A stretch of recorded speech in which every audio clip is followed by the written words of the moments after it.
こんにちは、木之内です。今回の間取り添削は MK さんからご応募いただいた作品です。分譲地ですが、三方が道路に囲まれていて、もう一方が田んぼという敷地です。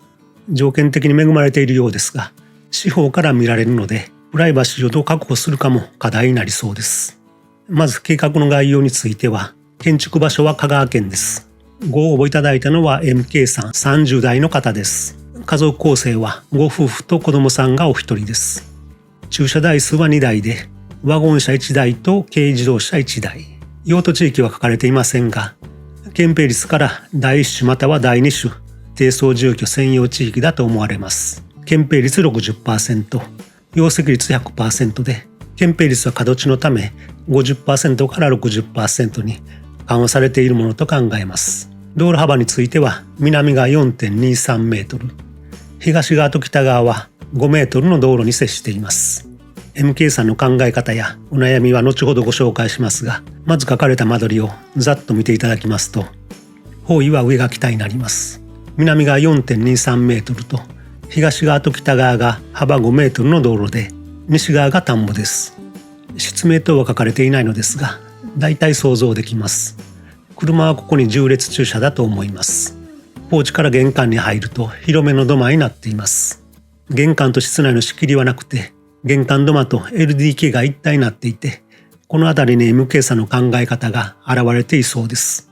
玄関を入ると正面がダイニングとリビングで、こちらがキッチンです。東側が水回りで、トイレとこちらが洗面お風呂です。洗濯機と、ここはクローゼットでしょうか。そして一番奥が寝室です。2階へはダイニングの横の階段から上がります。2階は子供室2部屋分と、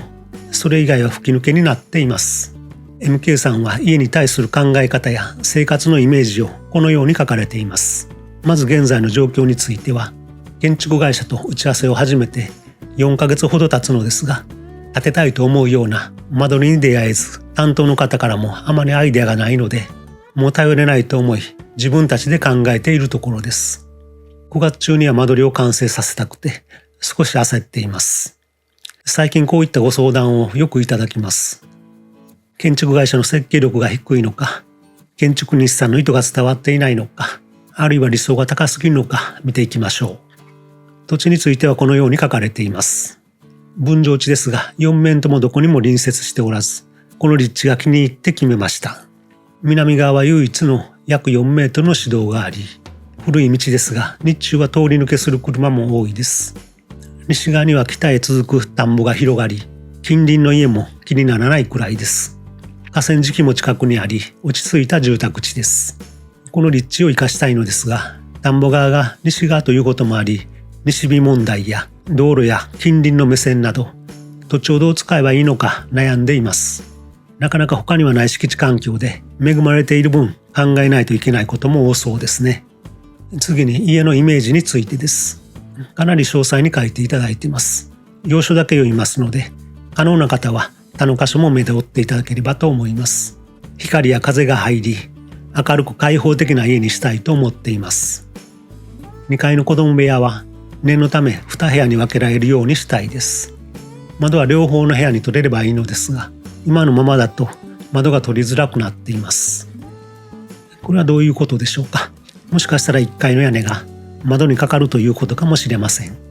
LDK には大きく窓を取り、デッキとリビングがつながるようにしたいです。庭で遊んだり、家庭菜園をしたり、休みの日は気軽にテラスで朝ごはんや夜ご飯を食べたり、DIY をしたり、家の中にこもらないような暮らし方をイメージしています。趣味でサーフィンをしているので、荷物をよく積み下ろしします。香川県にお住まいですので、徳島の方までサーフィンに行かれるんでしょうか。性格的にも狭い場所が苦手なのと、重いものでも運びやすいように、できるだけドアや壁をなくして空間を広く使いたいです。主人の仕事が朝早く夜遅いので、寝室の子供たちを起こさずに準備できるようにしたいです。洗面所の近くに3から4畳のファミリークローゼットを設けたいです。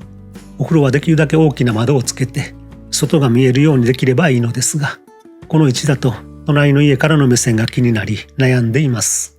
キッチン横のフリースペースが気に入っています。子供が遊んでもいいし、私が仕事で週3くらい PC 作業があるので、仕事場にしてもいいかなと。でも常にではないので、デスクを置くか迷っています。書類とプリンターがあるので、その収納は必要になるかと思います。寝室の布団をデッキで干すので、アクセスしやすくしたいです。多少の雨でもデッキで過ごせるように屋根をつけたいです。外壁屋根が普通になりすぎないようにしたいのですが、このような間取りだとどんな屋根になるのかイメージが湧かない。デッキを除いて30坪程度で考えています。ということです。MK さんのお考えやお悩みもだいぶ見えてきましたので、もう一度書かれた間取りを見ていきますと、まず全体の配置についてはいいと思います。田んぼは北側に続いていて、北側の道路はここで行き止まりになっていますので、縦列駐車でも問題はありません。車からアプローチできる玄関の位置もいいと思います。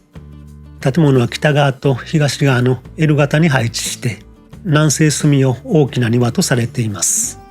ここに MK さんの考え方がよく現れています。敷地図だけ見ると、北側に水回りで南に面して LDK や個室を配置しそうですが、L 型に配置されているのは西側の田園風景を眺めたいということだと思います。これは感覚的なものもありますので、ここは実際に現地に立って感じた MK さんの直感を信じたいと思います。それ45度振ったデッキテラスのラインにも現れています。半身の構えで南からの日照と西側への眺望を両方得ようということです。それと現在立っている東側の家の視線をカットするという意味もあるのかもしれません。地域性があると思いますが、おそらく交通量が多い南側道路に対しては完全にオープンではなく、生垣や塀を設けるのだと考えます。続いて建物内部を見ていきます。ポーチの横のこの部分はサーフボードなどの倉庫かと思いましたが、よく見ると窓がありますし、お風呂にはできるだけ大きな窓をつけたいという希望がありましたので、ここは植栽スペースで上の方に窓がついている感じでしょうか。当然屋根は開いているはずです。となるとサーフィン用の収納スペースは階段の下でしょうか。玄関には下足の収納も必要です。物は少ない方だと思います。ということですので、これでうまく収まるといいのですが、全体的には収納が少ないように感じます。キッチン部分は冷蔵庫、家電置き場と食器棚だと思いますが、ここは足らなくても食器棚を伸ばしてやれば解決しそうです。やはりここはクローゼットで、ここで朝の身支度をするということです。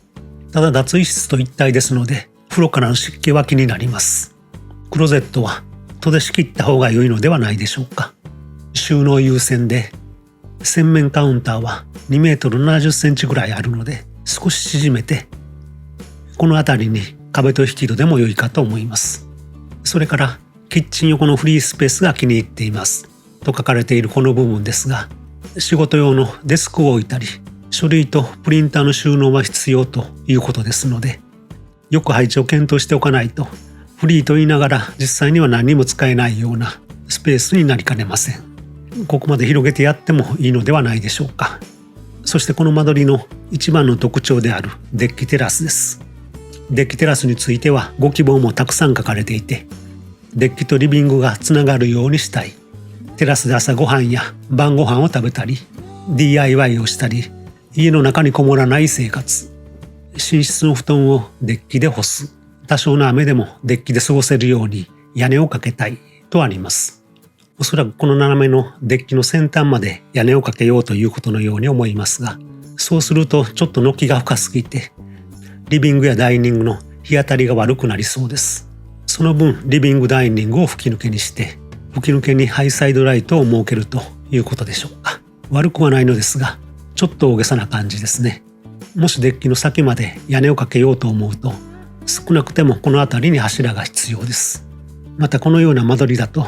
どんな屋根になるかわからないとも書かれています。難しいと思いますが、間取りと外観は一体のもので、間取りができてから屋根を考えようとしてもうまくいかないものです。もしこの間取りに屋根をかけるとなると、2階部分を除いてこう大屋根をかける感じですが、軒先は水平にはなりません。軒先を水平にしようとすると、東側を少し高くしてこの三角形の部分は斜めの向きにかけるしかありません。ただそこまでするには LDK も斜めになっているくらいでないと意味がないように思います。今回の場合は斜めの軸を設ける意味合いが弱いのではないでしょうか。南面からの日照が大切なことは MK さんはよく理解されていて、その上で西側の田園風景を取り込もうという意図はよく伝わってきました。ただ斜めにしなくても田園側を意識した間取りはできると思いますし、その方が考えやすくなると思います。せっかくのアイデアですが、今回は直行方向の軸で考えてみます。できればコストのことを考えると吹き抜けもなくしたいところです。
それではできましたので見てください。配置については大きくは変えていません。MK さんの書かれていた通り、北側の道路沿いに車を10列駐車します。玄関も北東の位置です。東側から進んで扉を開けると広い土間空間となっています。この壁にサーフボードをかけます。その奥にウェットスーツや DIY の道具、下足の収納スペースです。この奥からも上がれて手洗いとトイレです。玄関土間と LDK の間には仕切りはなくて一体の空間です。南側のデッキテラスに面してリビングとダイニング、キッチンです。オープンなキッチンの背面には冷蔵庫、家電や食器、こちらにも食器棚を設けています。こちらの引き戸を開けると玄関につながりますので、買い物の荷物を運んだり、ゴミを出したりもできます。キッチンからつながる位置に水回りです。デッキテラスに面する位置にお風呂と脱衣室です。デッキテラス越しに敷地内に植えられた香木と、さらに田園風景を眺めることができます。目隠しが必要になることもあると思いますので、よく必要なブラインドをつけておいてください。廊下を挟んでキッチンに近い位置に仕事用のデスクとプリンターや書類の収納です。その隣に収納とオープンな洗面です。両側が窓になっていて風を通します。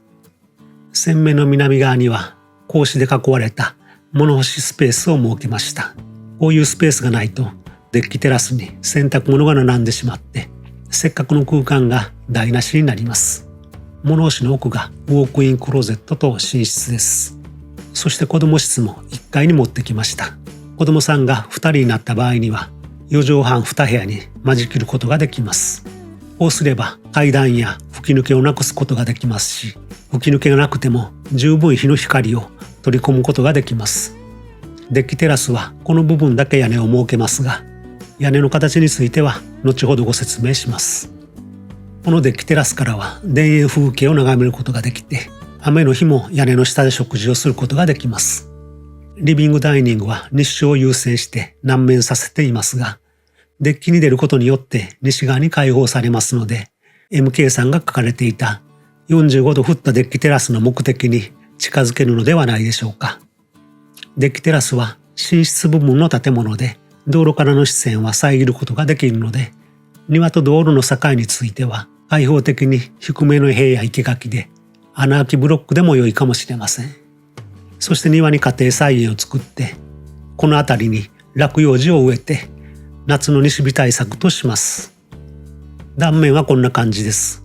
建物全体を一枚の屋根で覆います。屋根はガルバリウム鋼板などの縦ハゼ武器としてデッキテラスの屋根を一部くり抜きます。屋根の勾配を一寸勾配と言いますが、10分の1とすると天井高はウォークインクローゼットの低いところで1メートル90センチ、